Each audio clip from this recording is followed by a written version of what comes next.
Bienvenida, bienvenido a Mujeres con Tema en su tercera temporada. Este es un espacio de conversación donde vas a conocer a mujeres que a mis ojos están siendo protagonistas de su vida, están comprometidas con vivir alineadas a su propósito, con todo lo que eso implica, y lideran iniciativas y proyectos que generan un impacto positivo, aportando de esa manera al mundo de una manera súper concreta y muchas veces simple. Soy Valentina Orrego Larraín, socióloga, mentora y coach, especialista en liderazgo, poder personal y colaboración.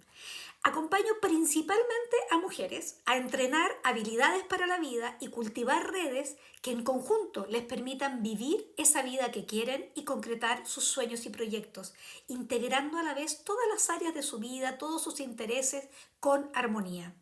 A través de mi empresa, Veo Más, trabajamos con organizaciones potenciando el empoderamiento y el liderazgo en las mujeres y también incorporando la perspectiva de género a todo nivel. Mujeres con Tema es mi forma de contribuir a la difusión de mujeres que son referentes y que nos muestran que tú y yo podemos vivir esa vida que queremos y a la vez impactar en el mundo.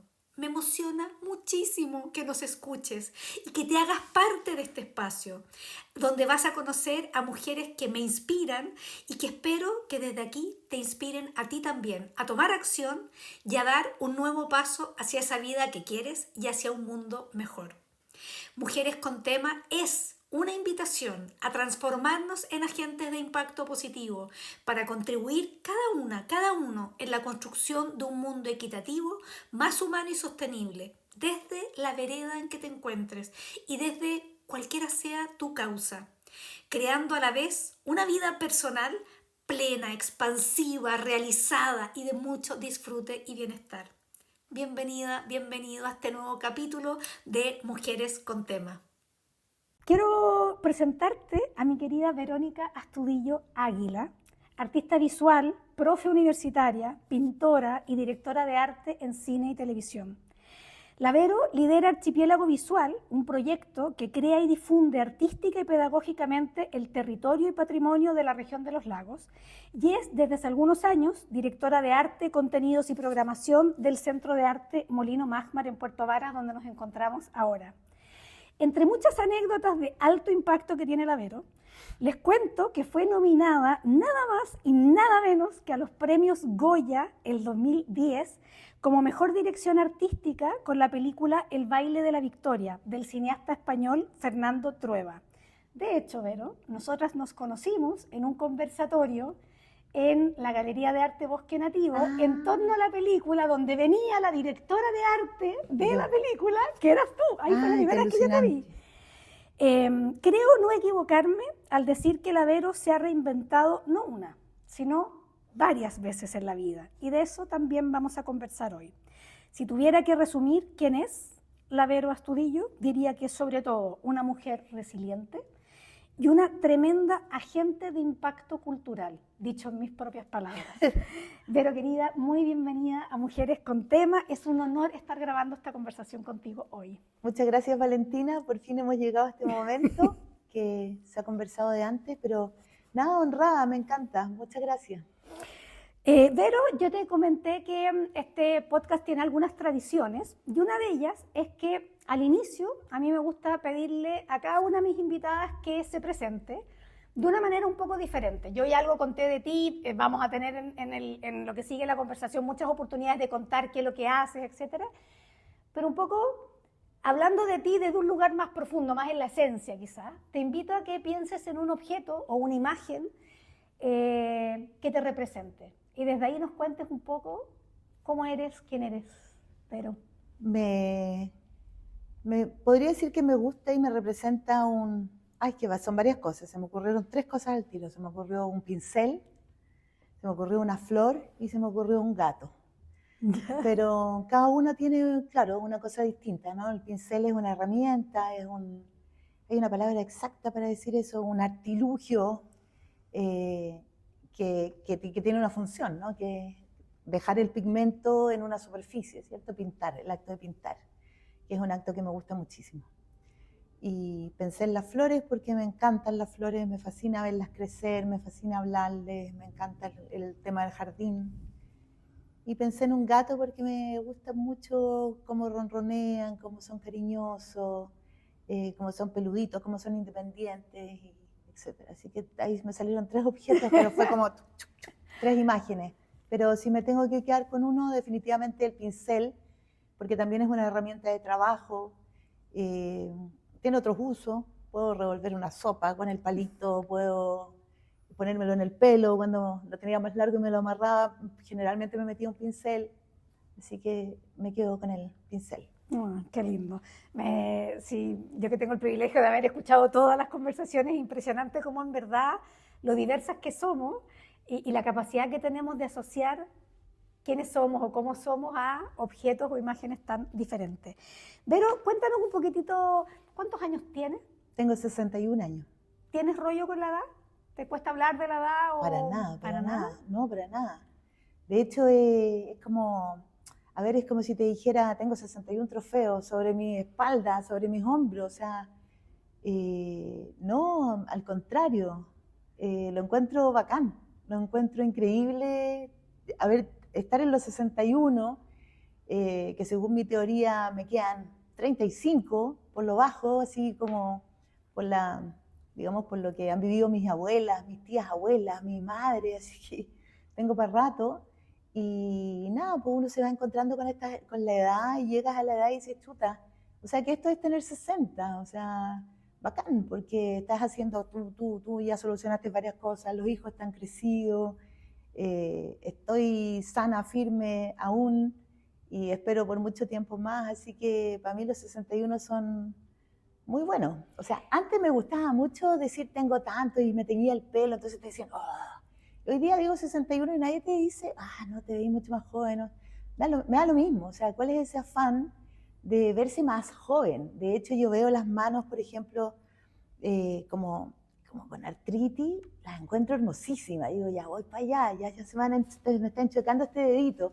Como que encuentro que es belleza, ¿cachai? La belleza de lo craquelado, de la arruga, del gesto, del trazo de la vida en tu piel, en tu cuerpo.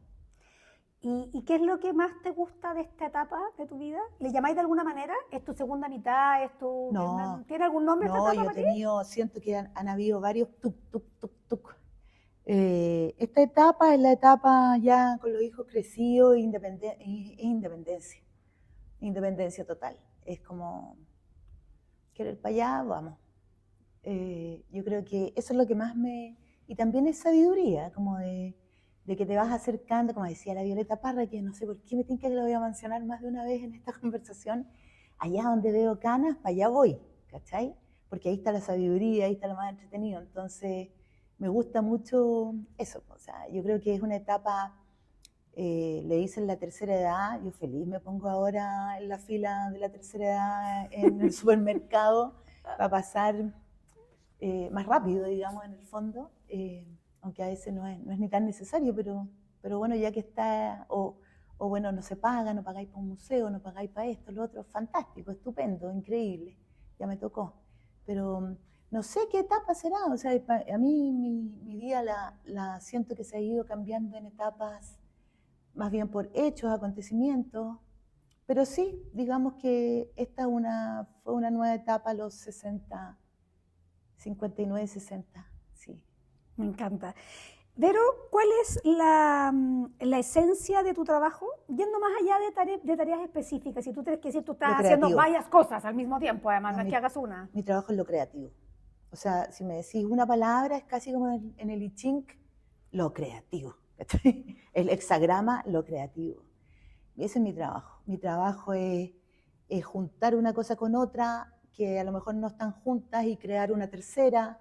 Yo no creo como en la invención, así como si fuera, voy a inventar algo que no existe, sino que la manera en que asocias una cosa con la otra y la unes y la ligas, eso para mí es lo creativo. O sea, donde tú inventas algo con dos cosas que no estaban juntas, o que han estado juntas pero no con ese sonido, no en ese lugar, no en ese contexto. Entonces para mí siempre el trabajo creativo que tiene que ver con tiene que ver con la imaginación, tiene que ver con sí, tiene mucho que ver con la imaginación, que es algo que está en mí desde que era muy pequeña. Soñar, imaginar, eh, proyectar en el fondo, ¿cachai? Eso yo creo que es mi trabajo, hacer una asociación libre de elementos en función de crear, en este caso, depende de dónde esté, por ejemplo, para este lugar, para el Centro de Arte Molino Máximo, de crear eventos, acontecimientos, encuentros, exposiciones que sean interesantes para el otro, que por supuesto me interesen a mí, y si me interesan mucho a mí, es más fácil que le guste al otro, porque le estás dando algo que conoces y que aprecia. Eso. ¿Estáis trabajando actualmente en algún proyecto creativo? Propio digo, como de creación artística, aparte del molino. Sí, o sea, tengo mi proyecto de Archipiélago Visual, que lo mencionaste en la introducción.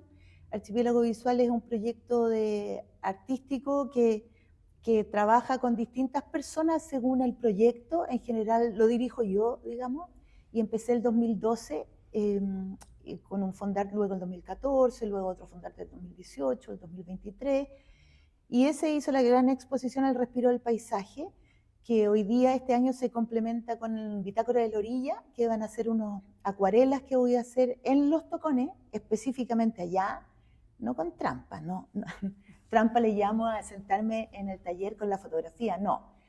Voy a ir a Los Tocones de Piyuhuín durante muchos fines de semana y voy a generar 50 acuarelas de un tamaño pequeñito, pero las quiero pintar en el lugar, con el desafío que eso significa, que va a estar helado, que estoy donde estoy sentada, que puede estar lloviendo, claro, pero van a caer unas gotitas, que tienes que ser muy rápida, o sea, una cuestión que 2, 3 minutitos, pero también tenés que lograr que se vea bien. Entonces la bitácora de la orilla complementa el respiro del paisaje, y eso es mi gran proyecto creativo, que quiero itinerar idealmente a otros puntos de Chile, a otros puntos del país y eventualmente al extranjero.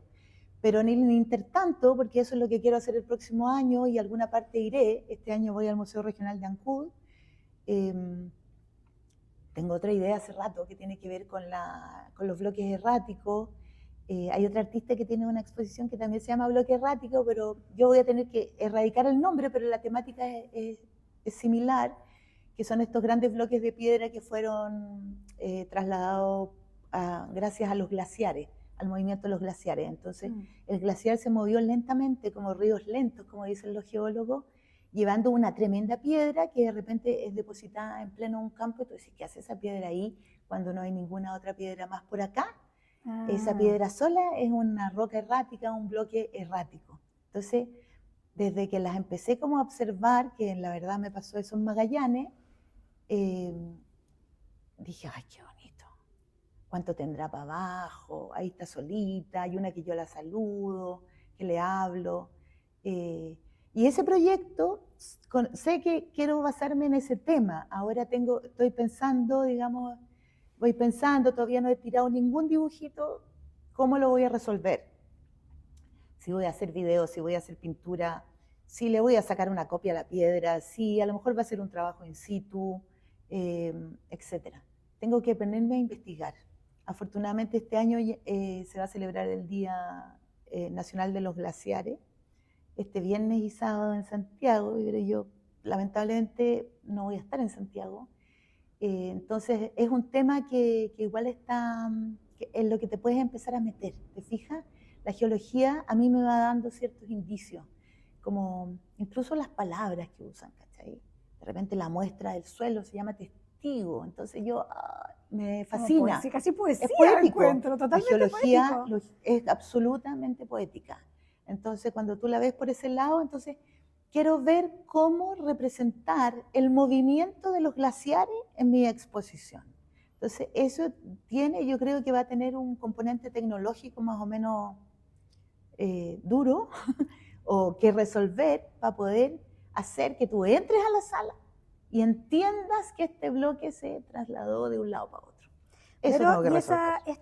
Este proyecto de las rocas erráticas, es que a mí el nombre da lo mismo que no lo ocupes, pero es un proyecto que nace ¿cuándo? ¿Cuándo cuándo tú reconoces que hay una semilla que empieza a gestar este proyecto?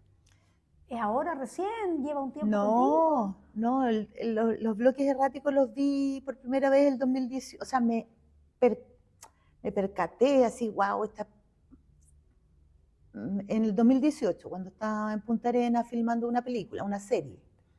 Son 7 años que, como que, a ver, yo me enamoro de un tema, me enamoro de un algo y empiezo como a rodearlo, como me pasó con los tocones de Peyuguín. Yo los conocí en el 2014 y la exposición terminó en el 2023. Pero desde que los conocí hasta que empezáis como a rodear el tema y a ver cómo le vais sacando punta y en el fondo cómo metes todos los elementos creativos en un embudo y luego tiene que salir la realización. ¿Cómo lo voy a realizar? ¿Te fijas? Me encanta que hablemos de los plazos, Vero, porque siento que eso que tú estás describiendo como de tu proceso de creación, creativo, también aplica para los procesos en la vida. Desde construirse una casa, lograr el proyecto que tengo en mente de emprendimiento o el viaje soñado, que en esta cultura, en este mundo actual en que todo pareciera ser que apago y aprieto y es en el momento, se nos olvida que hacer realidad aquello que sueño que puede tomar 7 años. Pero de más. Toma 7 de años, más. ¿cachai? Y después viene el que tú presentas el proyecto, por ejemplo, el Respiro del Paisaje, yo lo presenté, creo que el 2020, en plena pandemia. Cuec, fuera, next, siguiente año, de nuevo, next. Subsiguiente, descansemos, filo, al siguiente, de nuevo. Esto no puede ser. Este proyecto, de repente están ahí en el disco duro y de repente yo volví a leer y dije, no, pero si esto es muy bueno, ¿por qué no me lo aceptaron? Voy de nuevo, y ahí sí, ¿cachai? Y ahí ya, 100 puntos, nacional, todo súper bien, pero tiene que ver con la persistencia. No, o sea, no puede ser que a la primera que no te resulta algo, no lo hago más, porque es imposible, o sea, no aprendemos a andar en bicicleta sin habernos pegado un porrazo, ¿te fijas? Entonces, y además, yo que soy obstinada, porfiada, el hecho que me digan que no o que no me resulte a la primera, me pone más desafío, que quiero lograrlo, que tengo que lograrlo. O sea, yo tengo grandes ambiciones en relación a mi trabajo artístico, el cual comencé muy, muy tarde, con desventaja en un sentido en relación al resto de los artistas que salieron de la escuela de arte, como algunos de mis compañeros, y empezaron de inmediato a trabajar en las artes visuales. Yo empecé a trabajar en las artes visuales a los 49 años cuando llegué a vivir acá, porque antes estuve trabajando en el cine, pero todo eso que yo trabajé en el cine fue un nutriente súper importante para mi trabajo artístico, porque mi trabajo artístico es muy audiovisual y es una puesta en escena. Tú entras en mi exposición y miráis para allá y está entretenido para allá y para allá. Y como... Entonces, tiene que ver con la dirección de arte. No, nada que de lo que yo haya aprendido quedó en el olvido y no ha sido nunca más utilizado. Nada, pero nada. Vero, tú recién decías, yo empecé a dedicarme ya como al arte propiamente tal, a pintar, a hacer exposiciones a los 40 y algo años. Y eso yo lo escucho como un poco me reinventé. Y tú al tiro le agregas a esa anécdota y dices, oye, pero ojo, que nada de lo que pasó antes quedó fuera, todo es parte de lo que soy ahora. En esta exploración por la posibilidad y la experiencia de reinventarnos en la vida, ¿qué hitos qué reinvenciones reconoces tú en tu propia historia? ¿Cuándo? Si es que te hace sentido, a lo mejor tú dices, no, sí. Pero ¿qué reinvenciones ha tenido la Vero en estos 60 y algo años? Hay reinvenciones como obligadas, por así decirlo, y otras que fueron obligadas, me refiero a que me sucedieron. Por ejemplo, yo siento que para mí un hito súper importante fue cuando mis padres obtuvieron la beca gracias al British Council y vivimos en Gales, en Gran Bretaña, desde el año 75 al 77. Yo tenía 11, 12, 13 años. Eso fue un hito súper relevante, que tiene mucho que ver con que yo viva aquí, por ejemplo, y que busque este paisaje nuevamente. Un paisaje de lomas, mucho más lluvia, etcétera, que es más similar a lo que vivía en Gran Bretaña. Ese fue un gran importante. Luego, el colegio y la universidad, diría que fueron era obvio que iba a ir por ahí, siempre quise estudiar arte. Yo creo que, y después casualmente comencé a trabajar en cine y me quedé en una película, o sea, en un comercial, en otro comercial, en una serie, en otra serie, en una película, en otra película, y no podía salir de esa rueda. No lograba salir de esa rueda, estaba un poco ya aburrida del sistema, tan piramidal de trabajo, el desgaste físico también de estar 12 horas de pronto de pie en un rodaje, al exterior, en la noche, de día, de lunes a sábado, con un solo día de descanso, que no era descanso, sino que era preparar lo siguiente. Un trabajo súper interesante y todo, pero estaba muy cansada y también me pasó algo que puede sonar un poquito soberbio, pero ya no tenía ninguna gracia para mí hacer otra ambientación, otra dirección de arte, de otra película. Empecé a encontrar fome. Me entretenía más cuando era de época, cuando tenía que representar algo entretenido, que si me tocaba una película actual, de clase media alta, por ejemplo. Eso sí que es fome, o sea. Como que tocaste techo en ese espacio, en ese nicho. Yo misma me aburrí, o sea, si viniera Federico Fellini y me dijera, por favor, trabaja conmigo y hacer la segunda versión de Giulietta de Spiriti, yo diría, vamos, Federico, vamos, démosle, vamos. Pero no es por despreciar a mis directores ni nada, pero empezaba como a decir, oye, es que yo lo haría distinto. Entonces mi Pepe Grillo personal me decía, pero hazlo tú entonces, ¿para qué estáis pelando acá? Hazlo tú. Y un poco eso es algo que está pendiente, ¿cierto? Que es como agarrar la cámara y decir, ok, esta es la historia que quiero contar, o estas son las historias que quiero contar. También ahora de más grande, ¿cachai? Entonces estaba como media cansada y ahí estaba como en el fondo, yo siempre digo, incómoda en la silla, así como, así, ok, salió esta pega, te tentabas porque tenía unos honorarios que eran bastante, viéndolos ahora con el paso del tiempo, eran bastante más jugosos que lo que es actualmente para mí, pero no tenían el más leve descanso. O sea, yo hoy día trabajo harto también. O sea, yo cuando llego temprano llego a las 8 a mi casa o a las 7, pero antes trabajaba mucho, mucho más. Y se me pasó la vida de mis hijos así, ¿cachai? Sobre todo el mayor, que hoy día tiene 34 y de repente lo vi y dije, este cabrón tiene 20. ¿Y dónde estaba yo cuando le pasaron todas las cosas que le pasaron? Estaba ahí trabajando, filmando, tal. Entonces me aburrí de esa cuestión. Entonces ahí sí que vino el gran cambio que fue, vinimos aquí a filmar, Puerto Vara, filmando la serie Prófugo, y yo, la cámara para allá, y yo mirando para allá. Los volcanes, la cuestión, ¿no? O sea, y pintando. Necesitan no sé qué en el set, ya voy. No, o sea, empecé a no estar ni ahí. Y cuando me di cuenta que no estaba ni ahí con el trabajo que estaba haciendo, dije, estoy mal. Tengo que salir de aquí. Y me empecé a imaginar, a proyectar que vivía acá. Y yo tenía una amiga que la conocía de algunas pegas en Santiago, que vivía aquí y me mostró su casa, maravillosa, en Molino Viejo. Y yo dije, bacán, se vive bacán acá, lo cual era la realidad de ella, no necesariamente era la mía después, pero no podía creer de repente ver a un papá con un niñito en la calle caminando tranquilamente de la mano, como si venían del colegio, y como tranquilidad, este paso suave, provinciano, que yo siempre había dicho, a mí dame Nueva York o un pueblo chico. De hecho, muchas veces pensé en vivir en Tongoy. Cuando filmé el Lota me dieron ganas de vivir en Lota. Pero aquí fue así como, bah.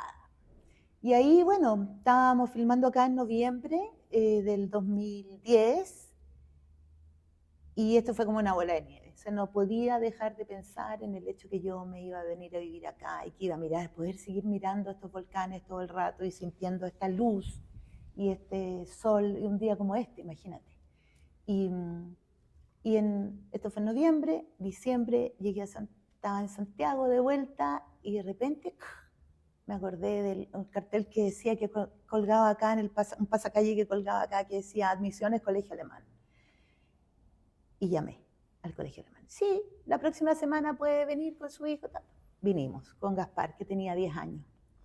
Y quedó.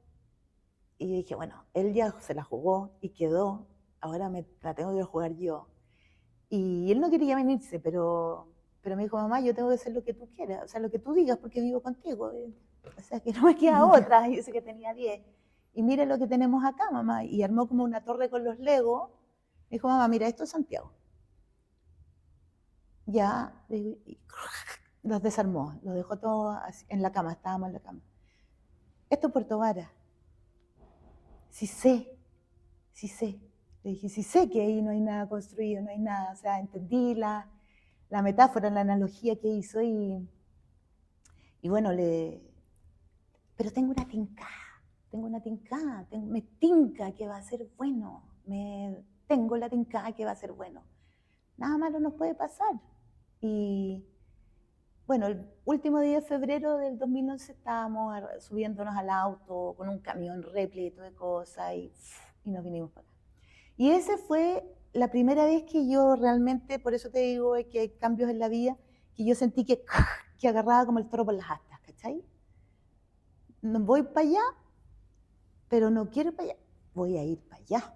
Y no sé lo que va a pasar, pero no importa, porque tengo que confiar, ¿cachai? Porque, ¿por qué me va a pasar algo malo? Que no tienes trabajo, que no conoces a nadie, que no sé qué, que no hay trabajo en tu área, mejor, porque no quiero seguir trabajando en mi área. Algo tiene que suceder, ¿cachai? Y fue como en la carta del tarot, la del loco, cuando el que camina como por una orilla, ¿cachai? Y un poco eso. Y el primer año fue súper difícil. El primer año yo le llamo, el día que escriba mis memorias, que también es un plan, el puente colgante, se llama ese año, el 2011. Porque es un puente colgante, así, eso que vaya ahí, que tienen tablita, pero a lo mejor le falta una tabla, pero cuando tú te subes a un puente colgante, no podéis volver atrás. Nunca vuelves atrás. No tenés que llegar al otro lado. Nunca vuelves atrás, exactamente. Wow. Entonces era el puente colgante, pero yo estaba atacada, igual tenía miedo, ¿cachai? Tenía vértigo, literal. ¿Y hasta cuándo va a llover? ¿Y hasta cuándo este viento? Y la casa era muy grande, y eran 8.600 metros de terreno, ¿y qué hago yo acá? Y nunca había tenido perro, tuve que tener perro.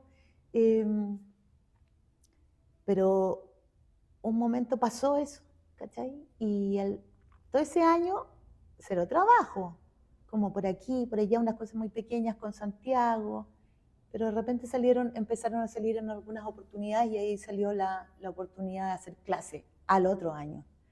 Y empecé a hacer full clase en el Colegio San Javier, en los terceros y cuartos medios, en la Universidad de San Sebastián, en la Escuela de Arquitectura y en la Universidad de Los Lagos, 5 ramos. Nunca había hecho clase, o sea, una vez, una cosa muy chica en el UNIAC, pero no era una profesora, entonces no sabía qué iba a tener que hacer. Y ahí, bueno, la ayuda a mi madre, que me dijo, mijita, tú sabes mucho más que ella. Mamá, de arte no sé desde que estudié en la escuela, o sea, no sé nada que pasaba en los 80 hasta ahora, porque yo me metí en el cine. Yo veía, o sea, la escena del arte estaba un poco más lejos de mí. Así que eso fue una etapa, digamos, ese fue el gran cambio de mi vida, que ya van 14 años que estoy acá. Y en los momentos como difíciles del año del puente colgante, pero me imagino que después también, ¿cuáles han sido como tus bastones? ¿En qué te has apoyado para poder transitar las dificultades de la vida? ¿Cuáles son? ¿Tú puedes reconocer algunos bastones que sean, mira, yo recurro a esto?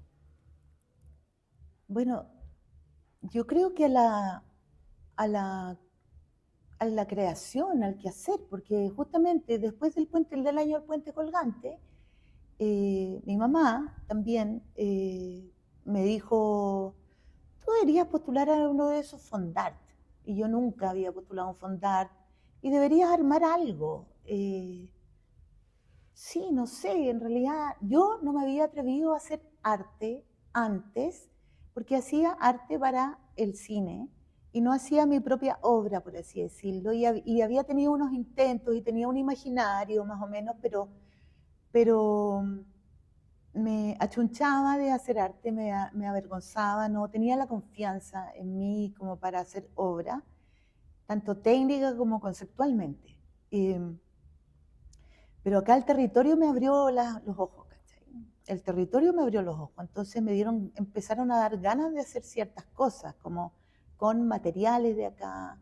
Entonces empecé a pensar, y esto me pasaba porque yo vivía en una parcela que la casa estaba un poquito como en altura y abajo habían unas nalcas enormes y se veía el lago y el volcán a lo lejos. Y yo decía, estas nalcas, pensar que aquí los primeros habitantes de esta región tienen que haber comido estas mismas nalcas.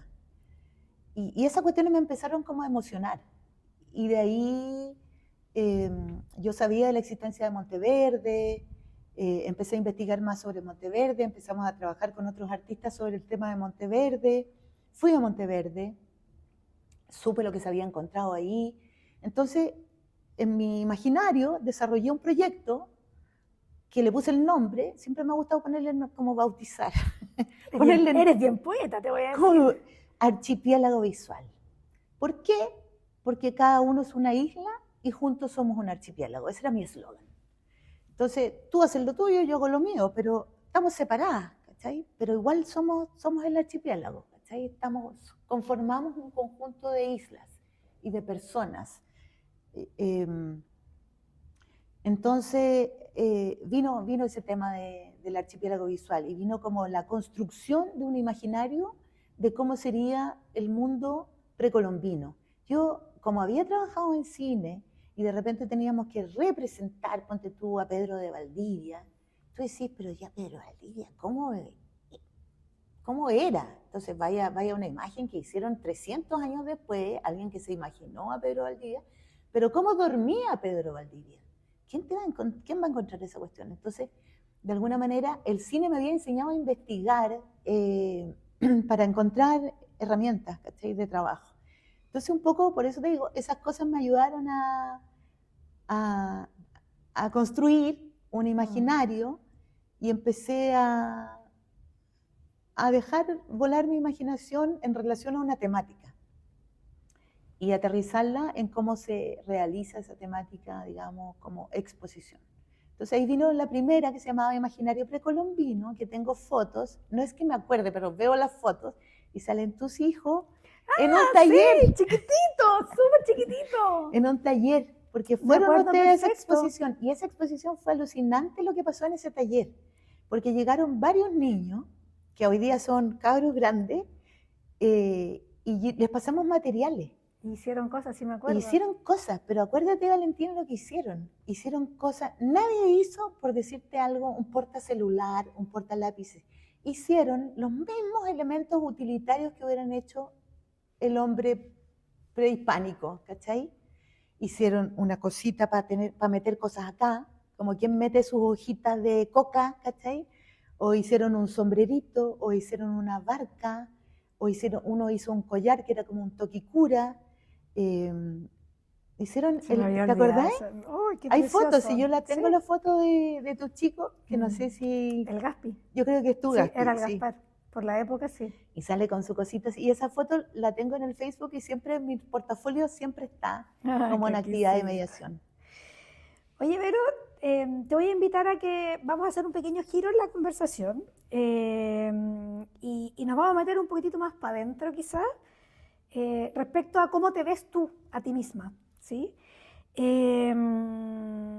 ¿Tú te consideras una mujer empoderada? Lo que pasa es que esa es una categoría que está como muy en boga, entonces mi yo rebelde te va a decir, nunca, no. No voy a entrar ahí. No. Porque empoderada, o sea que tengo poder, En algunos momentos puedo ser más empoderada, en otros me salgo de mi... A ver, ¿cachai? Cuando tiráis un trompo y el trompo está en su lugar, está empoderado en su punto, y hay un momento en que se va así, ¿cierto? Deja de estar empoderado. Entonces, estar empoderada puede significar como tener como mucho control, que yo igual soy bastante controladora y me gusta que las cosas sean como quiero o como las proyecto, y si no también me queda un poco la embarrada cuando estoy así. Pero ser empoderada, depende de lo que signifique ser empoderada. Yo supongo que sí, que cualquiera diría, no, sí, la Vero es súper empoderada, ¿no? Porque tengo como fuerza y porque soy buquilla y voy, y si digo voy para allá voy, aunque sea así, eh, pero voy a llegar a mi objetivo. Pero también de pronto es un concepto un poco también que es medio agotador, ¿cachai? Como ser empoderada, porque no te permite de repente decir, no te da permiso de decir, ¿sabes qué? No estoy haciendo nada, no quiero hacer nada, déjame respirar, salir a caminar. También eso sería estar empoderada de su seguridad. Pero fíjate que es un concepto que no Te revela. sí, me hace un poquito pelearlo. Yo ahí te quiero compartir, no para convencerte, ¿Ya? solamente para ponerlo sobre la mesa también para quienes nos escuchan, que para mí el empoderamiento tiene que ver con poder, efectivamente, y tiene que ver con un poder en una acepción bien particular, que es el poder para, no el poder sobre. Nosotros hemos crecido como escuchando hablar del poder, como en el fondo como el poder asociado a la autoridad o al rol, como que es el que yo digo que es el poder sobre alguien o Claro. sobre algo. Pero el poder para es algo que está dentro de nosotros, que no viene de afuera, que está dentro, que yo lo activo a mi antojo, o sea, solo yo lo puedo activar. Puedo necesitar, yo creo que necesito ciertas condiciones para poder activarlo, y es el que me permite llevarla, es el que me permite definir la ruta. Cuando yo conecto y activo mi poder, yo decido. Decido echarme a no hacer nada, o decido postular 5 veces el proyecto hasta que me digan que sí, o decido cambiar mi vida radicalmente, ¿cachai? Como para ponerlo, No, ponerlo sí, yo sé, yo entiendo y me imagino que sí, que soy una mujer empoderada de alguna forma. Y más allá incorporando la rebeldía que te genera el concepto, que yo entiendo que además es un concepto ultra manipulado, porque Sí. hoy día cualquier cosa es, además hay una pelea que sí doy todavía permanentemente, que es que se instaló en nuestra cultura la idea de empoderar, como vamos a empoderar a las mujeres. No, Y es si en el como, fondo hello. es generar que tengan confianza. Por ejemplo, esa es una herramienta que como profesora utilizo. Yo en mis estudiantes de Puerto Montt, y que me ha enamorado durante 12 años de hacer clase, no es nada más, subrayo, que los mismos estudiantes. Porque cuando los veo y digo, estos cabros son secos, o pueden ser muy secos, hay que darle las herramientas para que se la crean. Y ahí supongo que son las herramientas para estar empoderados, ¿cierto? Y decir, mira, no tengo idea, soy de Puluki, ¿y qué? Y me encanta, y es mi sello, ¿cachai? Cuando uno se da cuenta en el fondo de que este es mi sello y esto me hace única, único, diferente, y con esto voy a ganar, o voy a lograr mis objetivos para hacer mis cosas, eso yo creo que es el empoderamiento, efectivamente. Qué bonito. Pero, ¿qué rol, si es que juegan algún rol, han jugado o juegan en tu vida el ser parte de redes, tribus, comunidades? No sé qué palabra te hace más, te resuena más, como de pertenecer. ¿Juega algún rol? ¿No tiene nada que ver con tu Fíjate historia? que me lo dijiste y de inmediato se me vino una tribu a la cabeza. Yo soy de la generación de los años 80 de Santiago.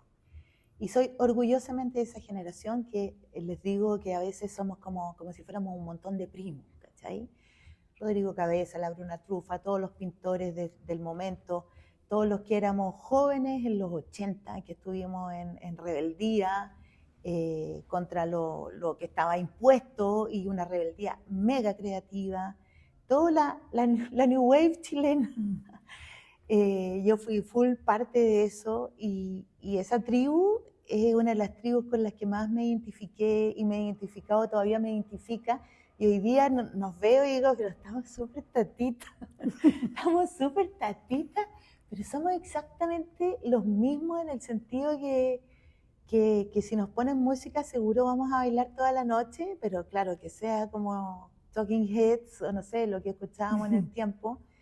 Esa es una tribu que a mí me alegra, ¿cachai? Me río, me sonrío, me pone contenta pensar en los viejos amigos de esos tiempos, Bicho Vargas, no sé, tantos, ¿cachai? Músicos, porque fue una época muy interesante en términos culturales chilenos.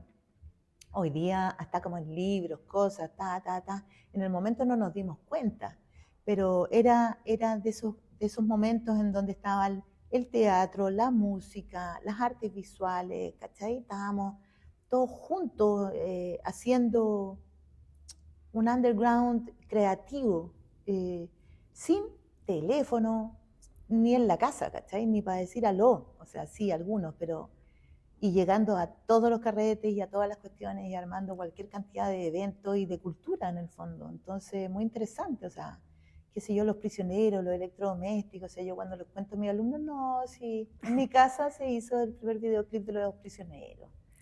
Ah, profe. Pensé que iba a decir quién eran los electrodomésticos, que tus alumnos decían quién eran No, los conocen electrodomésticos. a los electrodomésticos, los conocen. No sé, pues no, si los Soda Stereo una vez estuvimos en una fiesta, después se fueron caminando por Manuel Montt. Como esa bailando con Charly García en la discoteca. Yo dije que tenía muchas anécdotas cool. Oye, Vero, y en esta etapa de la vida, como en la etapa post-40, no necesariamente en los 60, ¿hay alguna tribu o alguna red de la cual tú te hayas sentido parte o te sientas parte? Igual me siento parte de qué loco, porque el cine finalmente, que es como un marido que dejaste, pero es de esos que seguís invitando al cumpleaños. Con buenas relaciones, mantuvieron buenas relaciones. Muy buenas relaciones, entonces me gusta mucho estar aquí, así como que me asomo al gremio audiovisual de Los Lagos. Cuando llegué a vivir acá, por supuesto, me junté con todos los audiovisualistas de acá, que éramos un puñadito. Hoy día somos hartos. Y me gusta también estar ahí como en el cine, y ya no, de otra forma, ¿cachai? Yo vibro con una buena película, me encanta hablar de cine, me encanta la idea de cómo se hace el cine, de hacer clases de ese tema. Y si paso por un rodaje y me quedo media hora mirando, voy a disfrutarlo, ¿cachai? Lo que no quiero es estar 90 días seguidos filmando, pero me gusta bueno, el mundo del cine, digamos, es un clan que me gusta un montón y no sé, también de repente ahora que estoy entrando, como que está esta etapa ya de la tercera edad, ¿cachai? Que vaya a entrar como una etapa de los mayorcitos, también me gusta, como digo, ya de repente hay que juntarse con los más viejos para desmitificar ciertas cosas, ¿cachai? Como, por ejemplo, la otra vez hablaban como, la menopausia, no sé qué. Yo, perdóname, pero no sé en qué momento pasó esa etapa por mi vida, no me di cuenta, no. Se supone que fue por ahí hace 10 años, puede ser, ¿cachai? No la sentí, así como, no sé, ¿me entiendes? Pero de repente me dan ganas de estar, de pertenecer como a un clan de viejos entretenidos que conversemos temas, ¿cachai? Temas interesantes, sobre todo aquellos que tienen que ver con lo espiritual, con la psicología, pienso en Carl Jung, como que tengan que ver más con el trascender, porque en el fondo lo que hay que hacer en esta etapa es prepararse para irse, ¿cachai? Es preparar el terreno para el día en que dejes de estar en este plano y preparar esa tierra, no que sea, ¡ay, me morí, qué horror! Sino que no, o sea, sí, claramente todos nos vamos a morir, entonces preparar ese terreno, lo más bonito que haya. Fíjate que ayer terminé de leer Siddhartha, que me lo pasó mi hijo Gaspar, y leí los últimos capítulos y ¡guay, qué bonito final! Qué libro termina más lindo, ¿cachai? y me encantaría en 10, 15 años más estar sentada alrededor del fuego con gente sabia, entretenida, conversándonos un vino, un mate, acerca de las cosas maravillosas de la vida, como trascender o no sé, no. Aquello Qué que es linda más imagen. espiritual. Me sumo al vino. Vamos. Paso del mate, pero me sumo al vino.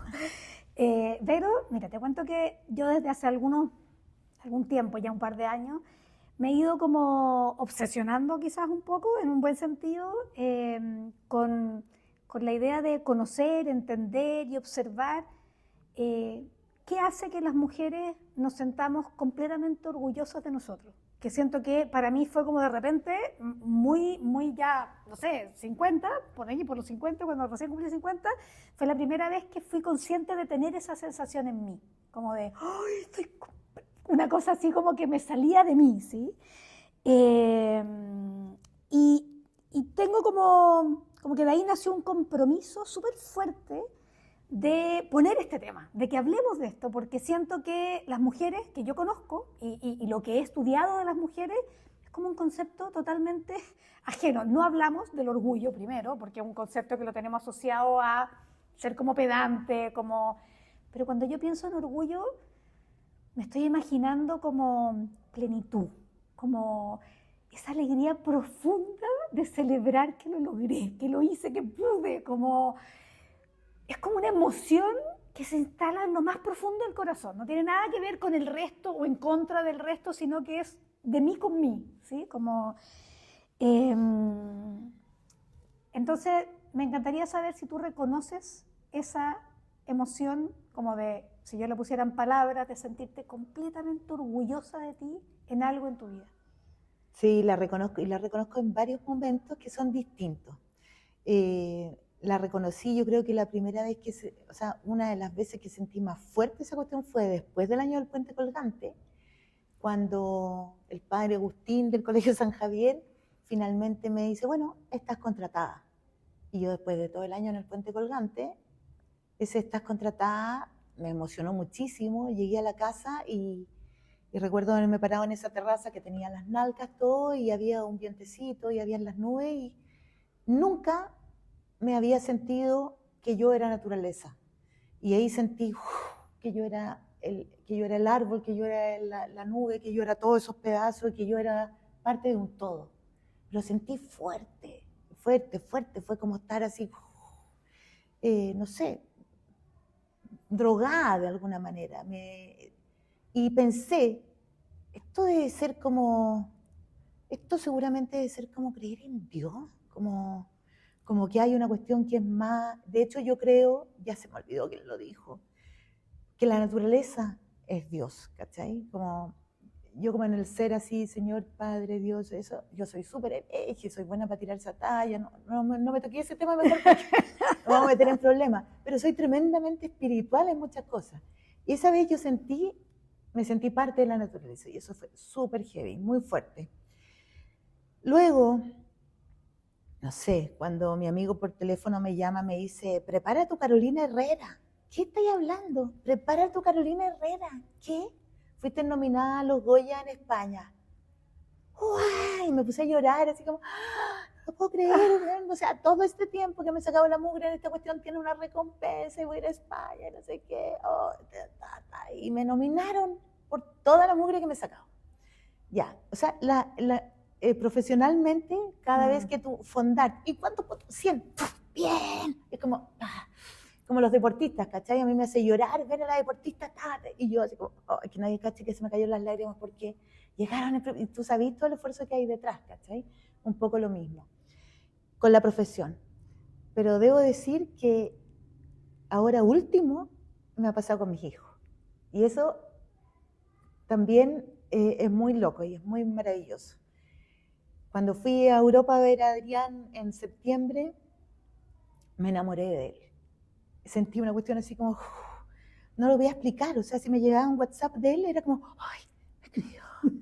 Como, pero si es mi hijo, ¿cachai? Obvio que te escribió, pero no sé, me enamoré de mi hijo, me enamoré de ver que desciende en mí, que tiene cosas que son full mías, que tiene otras que son, no sé, una cuestión de la trascendencia a través de los hijos, pero importantísima, ¿cachai? Yo no lo veía hace 6 años, entonces reencontrarme con él fue heavy, fue llorar, fue reírnos, fue, mamá, ¿por qué esto? Y tú, ¿por qué esto otro? Y todo, pero, ¿cachai? Y este verano con Gaspar también tuvimos momentos así, pero súper, súper, súper pleno. Bueno, me prestó Siddhartha, Gaspar está como un poquito más en esa onda y también siento que, wow, mis hijos, ¿cachai? Eso que me acuerde ahora. Qué lindo, qué lindo. Se me queda algo en el tintero porque, cáchate que se me quede en el tintero es bien relevante. Pero pararme después de que mi casa se fue a cenizas hace 2 años, ¿cierto? En noviembre 2022, que vi con mis propios ojos cómo toda mi historia se hacía humo, y pararme después de eso, gracias a la ayuda de todas las personas que aportaron un granito de arena en esa reconstrucción, y tener la ayuda también del hombre que me acompaña hoy, también fue un momento así como muy... Ese es un momento que no termina, que es súper emocionante, ¿cachai? Que tiene que ver con esos momentos donde tú dices, wow, la vida, ¿cachai? Qué tremenda, qué linda es la vida en su dolor, es maravillosa, ¿cachai? O sea, porque yo no sería la que soy si no me hubiera pasado eso, ¿cachai? Y además fue para mejor, porque la casa que tengo hoy día es mejor, porque ya no tengo tanto cachureo que guardar, porque bueno, se limpió una cuestión y quedó lo esencial, ¿cachai? Eso, no se me podía olvidar de decir, pero qué loco que se me olvidara, porque en el fondo no fue convertido en trauma, sino que fue convertido en no sé qué, alguien que me diga, un terapeuta, yo psicólogo. siento que yo fui testigo de ese momento en tu vida, y siendo testigo en lo cercano y también como desde tu Instagram con personas que yo no conozco, digamos, como siento que en esa experiencia en particular, pero nos enseñaste a muchos una manera de pararse frente al dolor y frente a lo inesperado y frente a lo que no quisiéramos como vivir, muy desde el desapego, desde el como abrirte a recibir. Sí, Y con mucha alegría también, o sea, esta cosa desde que muy luego, desde que pasó el incendio, pudiste empezar a conectar con la gratitud, con verle el lado bueno, reconociendo el dolor, reconociendo la pena, incluso haciendo arte desde tu dolor, ¿sí? Como que hiciste ahí unas obras bien impactantes. Sí, pero eso también me lleva como a, no solamente por eso, porque también por tu arte, por el rol que juegas de articuladora, de ser un agente de impacto cultural en este territorio que compartimos, es mostrarte cómo lo que tú haces y cómo lo haces, desde lo más cotidiano, que puede ser una conversación o un saludo, hasta, no sé, tu obra, se transforma en referencia para otras. ¿Sí? Y referencia en el sentido de conocer de la mano y de la experiencia de otras mujeres lo que es posible, los caminos cómo pueden ser, ¿cachai? Como que yo siento que es algo que nos falta. Es algo que todavía he hecho en falta para la vida y que agradezco tanto a las mujeres que lo han hecho conmigo, que por eso tengo este podcast.